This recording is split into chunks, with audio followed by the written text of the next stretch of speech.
Happy New Year! What's up, guys? It's your favorite twins in 2024, and we are here to discuss our favorite albums of 2023. We just want to thank you guys for everything in 2023. Your love, support, your enthusiasm. This has been such a fun ride, such a journey, and it's only getting better. So, yeah, we love you guys, and I just felt like this was the way to open the first video of 2024. Yeah, I mean, to touch on our 2023 really quick, that was such a monumental year. To reflect, I mean, like, just the outpouring of love and support and dedication and consistency that you guys showed us. It's just, it made for a really great year for the channel. So we can't wait for what 2024 is in store. But like Jordan said, ironically, we hit 100K last year, and we're at 104K this year. But like Jordan said, what better way to welcome in the new year on this channel than to discuss our favorite albums of 2023? Because, whoa, was 2023 a great year for music? It really was. It really was. I feel like 2023 was a year of exploration. Yes, absolutely. Right? A lot of artists tried something new, and it worked for the most part. Yeah. So that's what we're going to be going over.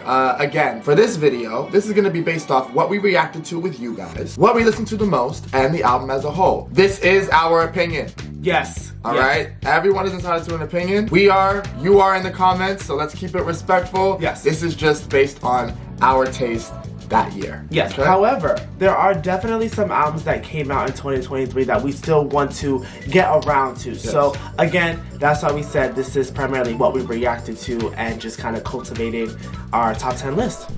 Coming in at number 10, we have Barbie, the album. This was a great movie with a great soundtrack and artists to match. Yes. Okay? Every song felt original. Every song felt like their own character. There was a mood for everybody. Every artist came together to create something fun, lighthearted, magical. And even the way the songs were used in the movie, I just think that it was really great. You had songs like Barbie World with Nicki and Ice Spice. You had Dance the Night with Dua Lipa. What Was I Made For with Billie Eilish. I think those are the Sam Smith, Man I Am. Yeah, you had Ava Max, Choose Your Fighter. You had Charlie XCX, Speed Drive, Ryan Gosling. Right, I'm Just Ken. So like Jordan said, when we reacted to it, we were thoroughly surprised because it was such a cohesive, good body of work, and the movie matched the soundtrack's greatness. We do have the vinyl. It's not up here. We kind of like the color scheme that was going on up here, but we do have the vinyl, and I think that shows, you know, how much we really did love this album. Coming in at number 9, we have Jaguar 2 by Victoria Monet. We did react to this later on into the year, but it was such a smooth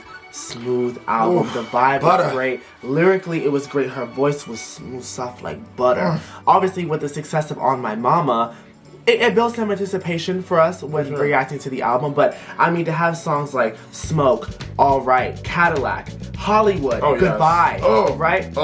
The album really was just a phenomenal body of work, and again, congratulations to Victoria on all the Grammy nominations. It's well deserved. Absolutely. I also just want to touch on, you know, lyrically, I think this was a great album, you know? There was substance there. There was something that, you know, again, everyone could relate to, so we enjoyed it. Coming in at number 8, we have Silence Between Songs by Madison Beer. Now, this one, this one was really a shocker. I mean, the mix of genres, the cohesion, her voice, angelic. This was obviously one of our favorite albums of the year. Madison really proved herself, especially coming off Life Support. We liked it. It just wasn't our favorite, but Silence Between Songs blew it out of the water. You have songs like Dangerous, Reckless, Envy the Leaves, Sweet Relief. Oh, Sweet Relief. Showed Me How. Rider. I love how you could hear the maturity sonically. You could hear the maturity in her voice. And like we read, she said that she needed something that felt like more her. And this definitely, we can see it. So I love the transparency. I love all the subjects that she touched on. It really was one of those albums that was actually in our rotation. And you guys fought hard for that one. You did. For a while. You did. So I have to give credit to you guys because that dedication in the comments. Coming in at number 7, we have Think Later by Tate McRae. If you guys have followed the channel, Tate McRae's I Used to Think I Could Fly was actually in our top albums of last year as well. It was. So it's no surprise that she's here again. Think Later was another surprise of an album. Alright? I think that it is a wonderfully evolved Tate. You know, with the success of Greedy, I definitely knew this was going to be more pop-driven than the first one. And, you know, we have reactions that you guys can watch, but again, I loved the deep production on that album. She reminded me of a young Christina, young Britney, which is a positive thing. Of course. But also, she was original. I could hear where Tate is cultivating her own lane and building her own name. Yeah. Ooh, that's a bar. Ooh. Loved the upbeat songs like Greedy, Guilty Conscience, Run for the Hills, Exes, and so on. Yes. Then you had those songs where she got really personal, like Calgary, Plastic Palm Trees, Want That Too. My favorite off the album. Yeah, so, you know, I think that it was a very well-balanced project. And, Yes. you know, yes. I enjoyed it. I enjoyed it. Yeah, Tate is another one where I'm really enjoying seeing her rise. Yes. I mean, she's a dancer, right? So she just has that stage presence. Yes. And Think Later is no exception to her greatness. So I'm really excited to see where Tate's career goes. Sure, it was pop perfection. Yes. Speaking of pop perfection, coming in at number 6, we have Diamonds and Dance Floors by Ava Max. Yes. This is an album we reacted to very early on in the year. Yes. But it is an album that stayed with us. I mean, Maybe You're the Problem, Cold as Ice, One of Us. Ghost. There's so many songs on this album. It was so good. Keeps you on the dance floor from start to finish. I love this album. So underrated. We wrote here in our notes, it was one of the best. It was. Okay, and here's the thing. We didn't listen to Heaven and Hell. Like, I know a lot of songs off of Heaven and Hell. I think everybody does.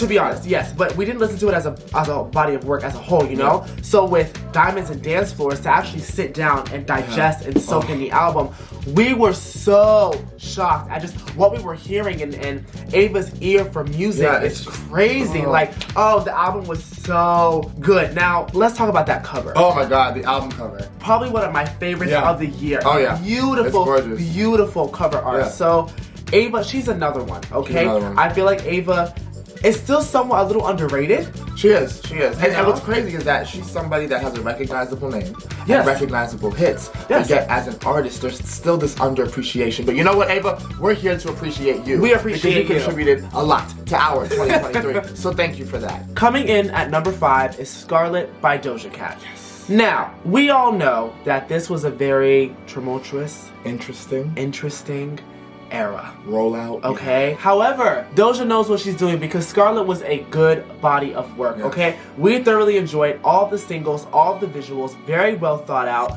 which is ironic because she was kind of criticized for the lack of thinking for this era. But Jordan and I caught on pretty quickly that it was very calculated. It was. Okay? Even attention. We enjoyed it. Yeah, I feel like we ended up dissecting more than anything.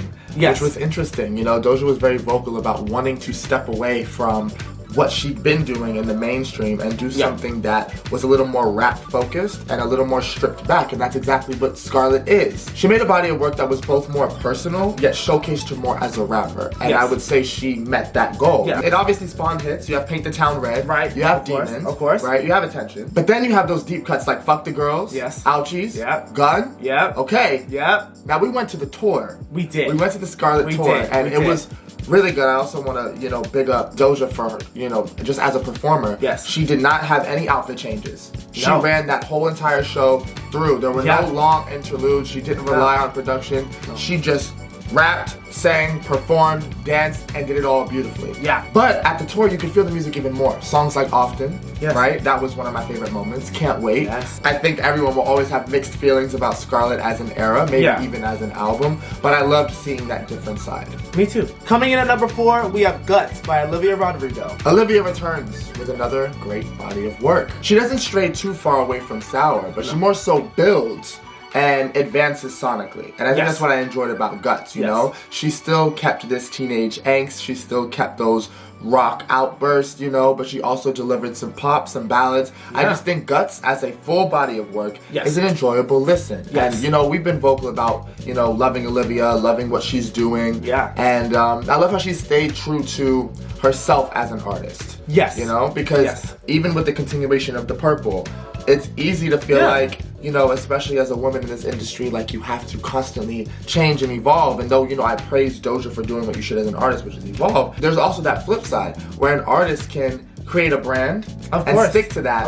And it worked because it's theirs. And it did. And it's true to them. It did. I love Guts, okay? I love it more than Sour. I'm being honest. You just gonna do that? I dropped that mic, dropped that bomb. With songs like Lacey, Logical, The Grudge. Take a moment for Logical. Okay, Love is Embarrassing. Ballad of a Homeschooled Girl. She changed just enough, but not aesthetically, sonically, in terms of maturity and growth and lyrical content, right? Because lyrically, this album was impeccable. And there's no surprise there. If there's one thing we've always praised Olivia for, it's her songwriting It's the songwriting. skills. And to be that young and that in touch and that aware of your emotions, it's something to be praised. I think Guts was a very self-aware album, and that was, like Jordan said, because of her age, very impressive. And that's why it's so high on our list. At number 3, we have Portals by Melanie Martinez, a great last installment to the Crybaby trilogy. Oh my goodness. Okay, let's just get into it. This is an album that stayed with us all year. We went to the tour. We did. It was great. It was creative. And that's what I want to praise Melanie for. Not only were there great songs, there was great storytelling. Okay? And I do feel like with this specific album, she got a little bit deeper into topics that, again, I think she does that with every album. With every album, Melanie expands on her topics. But I love these sonically because she did new things. For instance, the transitions. Yes. Melanie's always played with sound effects and little pops of color like that. Yeah. But the transitions on this album where every song really flows and makes you feel like you're going through a portal. Yeah. Phenomenal's the word. No, it truly was like Portals. To me, is a perfect body of work. There is not one song that I dislike. I mean, when I think of songs like Death and Void, Tunnel Vision, Battle of the Larynx, The Contortionist, Evil, yes. Okay? A Nymphology. This album was perfection. Alternative perfection at its finest. And I'm kind of sad that it's the last, Crybaby album. Right? Melanie has really branded herself with that, but like Jordan said, to take something that you're already known for and really turn it on its head and come out like Four Eyes, I have to give 10s where they're due. And we didn't really know what to expect. No. Okay? And I like that about Melanie. Her singles never really give away the vibe for the album. They never do. They don't. They're very off. To listen to it as a whole, like Jordan said, it was in our rotation damn near every day. I want to not only praise her creativity, but her ability to keep this going. 3 years, roughly 4 years in between each one, and she was able to keep this Crybaby story going and keep us invested. Yeah. That's just what you get with Melanie Martinez. Also want to praise the visuals for this era. Yes. And they're still rolling out. Coming in at number 2, we have Pink Friday 2 by Nicki Minaj. For some of you, it may not be a surprise. Listen, it may not. It's no secret. Okay. All right, we love Nicki. Nicki got back to fun. Okay, she got back to her roots. And she'd been saying that, all the way up until release, that this was about reconnecting with herself as an artist. And I do think she did that. The album is a grower. Right? Because upon listening, you may not get it the first time. No. Right? We did. But I'll be honest in saying that it did take a few more listens to fall in love with it the way that I did. I believe that this album is a celebration of Nicki as an artist and her sound. And the fact that there isn't just one. Nicki Minaj is a genre, alright? And we said that earlier this year. This album is a great representation of that. I have to agree, like Jordan said, when you first listen to the album, you may not get it, but like I said, we did. And hearing the mix of rap and R&B and pop, it brought me right back to Pink Friday. It did. And that's why calling it Pink Friday 2 was so telling, because it captured the excitement that we felt when Pink Friday originally released. To look at Nicki's career, it really is just it's a full circle moment. It's a full circle album. Okay, I mean, she sold almost 230K in the first week. She's the first female rapper to have 3 #1 albums. It's just, the woman just keeps breaking records, and it's so impressive. And yes, it may seem like a lot of songs, but what I love about the album is that it's good as a complete body of work, but you can also cherry pick. Yes, and I love that. Especially one like this, we said it feels more like a playlist. But it feels like a playlist through Nicki's career. Yes. Just to speak on the music specifically, not only is it lyrically great, Nicki's one of the greatest rappers of all time, yes, so we don't even have to talk about that. But the way that the album is structured, go back and listen. It's in sections. You got your heavy hip hop section first, you move into some R&B, then you move into some pop, then you visit the islands, and then you kind of come back around for the end. You get personal, you get cocky. I mean, you have organic hits being spawned. FTCU, Everybody, Cowgirl, Pink Friday Girls. Pink Friday Girls. Right? I have some of our favorites like My Life, Falling For You, Barbie Dangerous. So I love to see this because it's letting the music speak for itself, and it is. Coming in at #1, our favorite album of the year, drumroll please, is My 21st Century Blues by Ray. I made it clear in our reaction. We did react to this album. You can go and watch it. Yes. I have been with Ray since You Don't Know Me.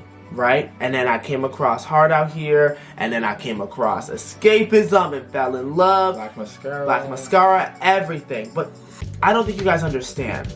You can have great singles, right? You can have the standout single. Yeah. But when you have a standout album, that's the difference. My 21st Century Blues, that album did something to us. Yeah. Okay, it shifted the atmosphere. Is that how you say it? Yes, it shifted my view on music and the way that I consume. The way that I consume, I digest, I take in. That album from start to finish, from the intro to fin, literally what it's called. Absolute perfection. This album is one of the most personal I have heard this year. When I think of that, I think of Mary Jane. I think of Ice Cream Man. Honestly, even Flip a Switch, Body Dysmorphia, Hard Out Here.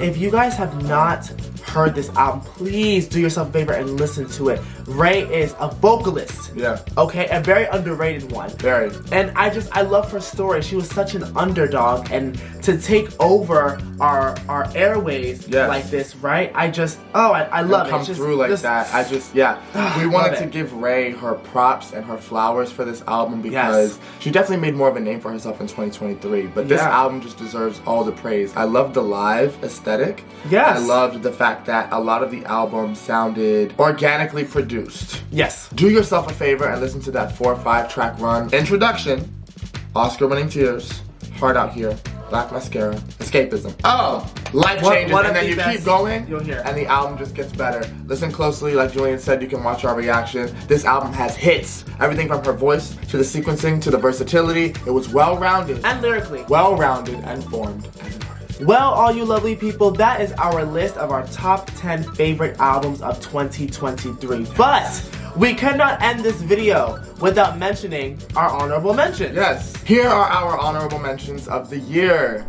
These are some albums that didn't quite make it into our top 10, but had a lot of songs off of them that we really went back to and listened to. Yeah. And albums that we also appreciated just as a whole. Shout out to every artist that released last year. Yes. Thank you guys for sharing your music with us, with the world. Yes. We always appreciate it because this world needs creativity. It needs art. Yes. You know? Yes. So 110%. you are always contributing something. No matter numbers, sales, streams, charts, it doesn't matter. Doesn't matter. You guys are reaching people, you're touching people's hearts, and that is what matters. Yes. But of course, we would love to know what your favorite albums were of 2023. Sound off in the comments. Let us know respectfully, because y'all know this is a safe space, okay? Let us know if your list kind of matches ours, okay? Yeah. We would love to know. Again, thank you guys for listening with us and going on this journey last year, and thank you for coming with us into the new year. Yes. We are wishing you guys a prosperous 2024. Yes. May you meet all of your goals within yourself and in your life. Absolutely. Please indulge in self-love and love on those around you, yes. Okay? We love you guys. We love you very much. We appreciate your support, your dedication, your enthusiasm, and we look forward to more this year. We'll see you guys on the next one.